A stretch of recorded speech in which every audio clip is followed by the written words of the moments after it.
পূর্ব ঘোষিত সূচি অনুযায়ী শুক্রবার রাজভবন অভিযান সংঘটিত করল ত্রিপুরা উপজাতি গণমুক্তি পরিষদ। রাজভবন অভিযানকে কেন্দ্র করে সেই দুপুর 12টা থেকে 3টে পর্যন্ত 3 ঘন্টার গণঅবস্থান কর্মসূচিও পালন করে গণমুক্তি পরিষদ। সার্কিট হাউস এলাকায় এই গণঅবস্থান কর্মসূচিতে বক্তব্য রাখতে গিয়ে গত 4 বছর ধরে ত্রিপুরা উপজাতি স্বশাসিত জেলা পরিষদে ভিলেজ কমিটি নির্বাচন অনুষ্ঠিত না হওয়ার কারণে শাসক বিজেপি এবং তিপ্রামথা উভয়েরই তীব্র সমালোচনা করেন রাজ্যের বিরোধী দলনেতা জিতেন্দ্র চৌধুরী। কমিটি গত 4 বছরের সময় ধরে এই ভিলেজ কমিটি নির্বাচন হয় না। নানাভাবে জনগণকে ভোট বোঝানোর বিভ্রান্ত করার চেষ্টা হচ্ছে। বলছে আদালতে কেস আছে,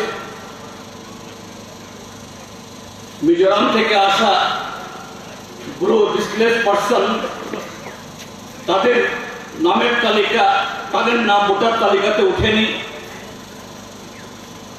বা তাদের যেখানে পুনর্বাসিত করা হয়েছে সেই জায়গাতে পঞ্চায়েতের নাম তোলা হয়নি। আসলে কি সমস্যা সেগুলো? এদিন নিয়োগ সংক্রান্ত বিষয়েও রাজ্য সরকারকে কাঠগড়ায় দাঁড় করান বিরোধী দলনেতা। বারবার ইন্টারভিউ নেওয়া সত্ত্বেও কেন শূন্য পদগুলিতে নিয়োগ হচ্ছে না তা নিয়ে প্রশ্ন তুলেন জিতেন্দ্র চৌধুরী। কে বলেছিল? আমরা কিন্তু আজকেও বলছি না ত্রিপুরার যে সব যুবকদেরকে চাকরি দিতে হবে বলছি, আমরা বলছি শূন্য পদ। একটা পদের জন্য 1 বার 2 বার 3 বার 4 বার 5 বার ইন্টারভিউ নিচ্ছ, তার সাথে 200 টাকা 300 টাকা 400 টাকা 500 টাকা ফি নিচ্ছ। কেন বার হয় না? জিআরবিটি দেখা যায় ছিটে ফোটা যে সমস্ত চাকরি হয় পশ্চিম বাংলার মালদা, মেদিনীপুর, আসামের ধুবড়ি,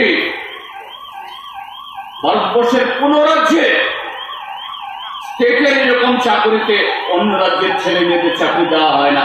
আর এখানকার এই ত্রিপুরা রাজ্যের সরকার তা করছে।